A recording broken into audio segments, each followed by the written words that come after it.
Hello guys, we are on the new series called the Weakening the King's Defenses, and here the game is played between Alikane and Brinkman.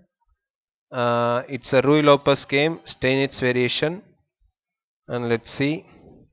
E4, E5, Knight F3, Knight C6, Bishop B5, D6, D4, Bishop D7, Knight C3, Knight F6, and Bishop takes C6, Bishop takes C6, Queen Queen d3, ed4, knight takes d4, g6, bishop g5, bishop to g7, long castles, queen d7, h3, short castle, and rook h e1, rook f e8, and queen f3, knight h5, g4, bishop takes d4, and rook takes d4, knight g7, and bishop to f6.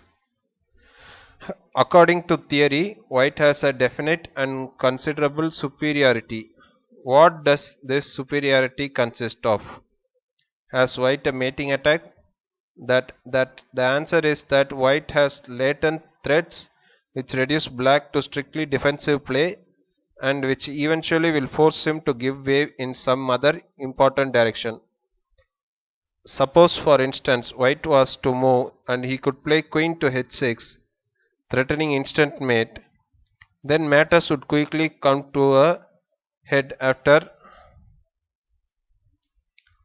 uh, like say knight to e6 and then f4, and black has no reply to f5 and then winning a piece, as the knight cannot give up the protection of the g7 square. So let's see how has this possibility arisen. It is a consequence of the weakened pawn formation in front of black's king. With the kingside pawns on their original squares, black would have little to fear. The serious weakness is his pawn at g6. Uh, or to be more precise, the fact that white has been able to occupy f6 with the bishop, while black no longer has a defending bishop at g7. So the verdict of this position is white has the advantage of black's king position. For the appropriate plan, let us first examine the further course of the game. Now rook e6, intending to play knight e8, driving off the bishop. Now rook d d1, and then making room for the bishop so that it can continue to watch the important squares f6 and g7. Now knight e8, bishop d4, and queen e7. Here the defender could have tried f6 in order to close the bishop's diagonal. If at all f6 is played, now knight to d5, and black cannot exchange the knight without losing a pawn. Now if bishop takes d5, e takes d5, rook takes e1, and rook takes e1. Now queen to f7, and rook to e6, king to g7, and now g5.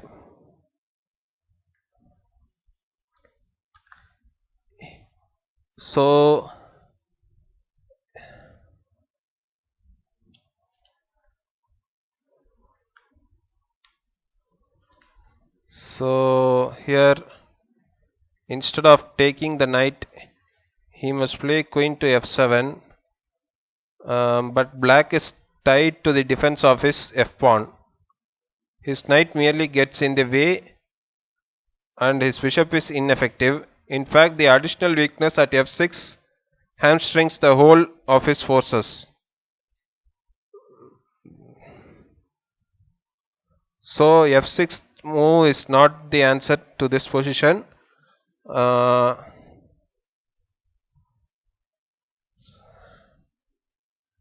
So if at all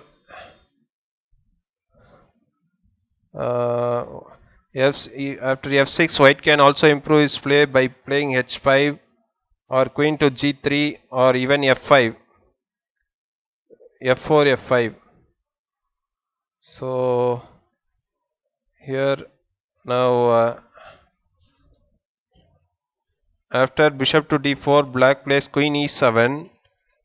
Now rook to e3, knight to g7. Again an important moment. Black seizes the first opportunity to get the knight away from e8 so that his other rook can take part in the fight.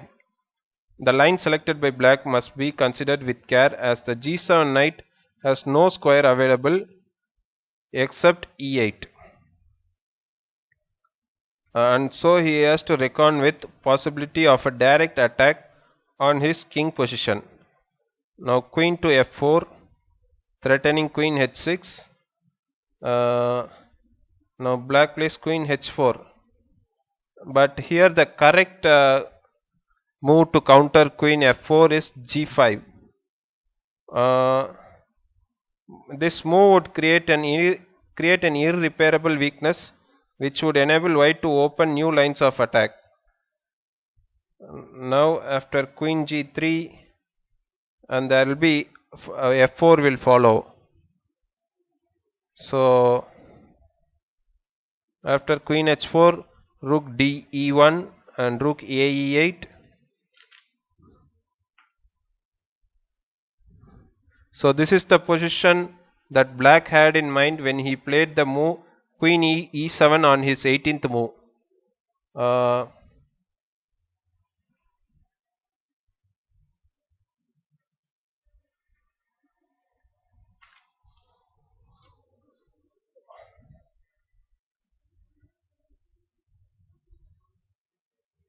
Now, all the immediate danger is past, and black need not be afraid of knight to d5, because after bishop takes d5 and e takes d5 and rook takes e3 and rook takes e3, then rook takes e3. Now queen takes e3. The position has become so simplified that white can no longer force a win. For example, after king f8 and now bishop takes a7 and then b6, then a4 and h5 and queen to c3 and knight to e8.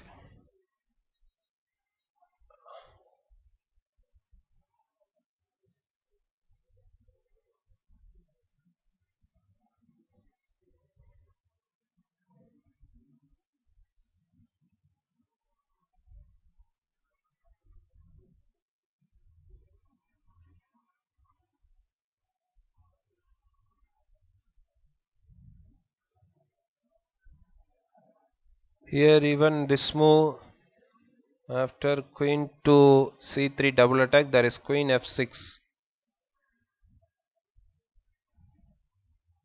So take rook f3 threatening.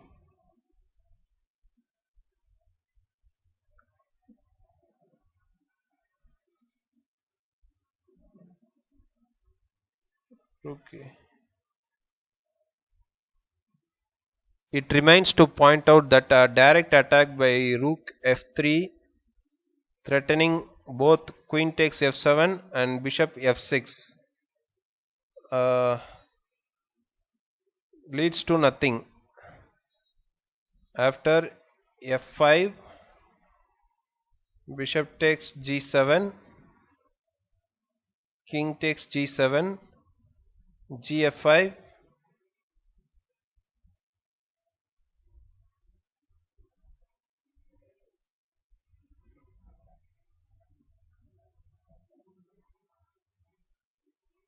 sorry, gf5, I'm sorry for that, it is g takes f5 and queen takes f4 and queen takes f4, rook takes f4, g takes f5, and rook g1 check, and rook to g6. Now rook takes and h takes. Now e takes f5, and now g5. Black has sufficient counterplay.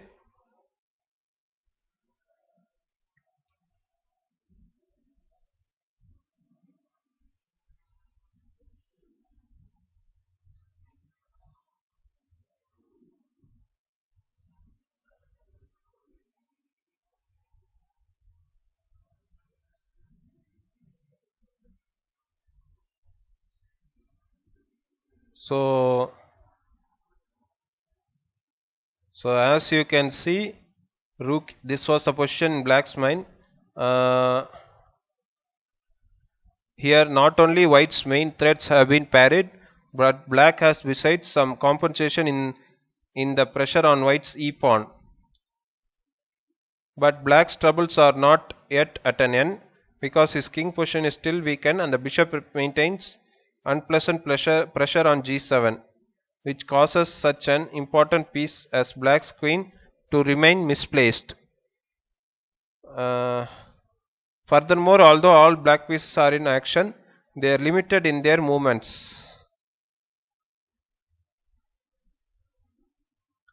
So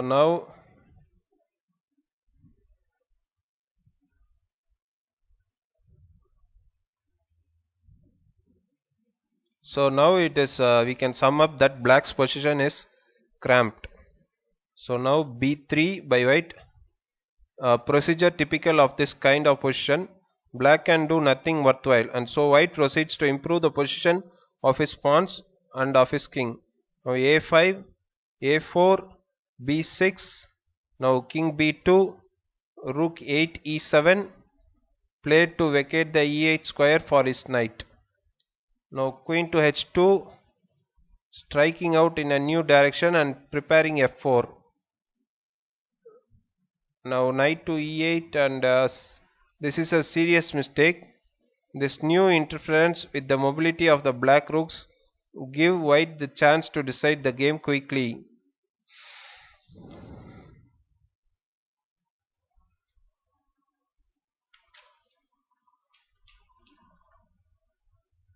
Now we have f4. Now obvious threat is the f5. Now knight to f6, f5, rook takes e4. This is a desperate move, but the intended move like knight takes g4 fails against queen to f4.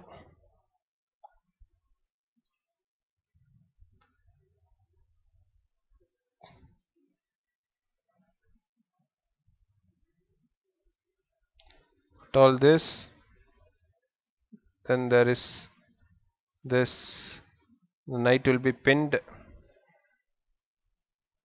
So black has to move this desperate move.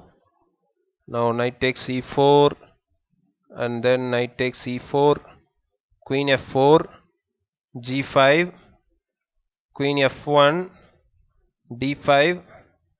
White finishes the game off forcefully after c4, queen h6, f6, rook e8, cd5, bishop d5, and queen f5, and black resigns here. So here I want to sum up the points of the plan followed by white in the game was maintaining the bishop on its lifeline, the long dark diagonal, utilizing the bishop either directly with the help of the queen or indirectly in a breakthrough, consolidation of his position as a preliminary to further action. So I hope this would have been illustrative, guys. I will be meeting you in the next game.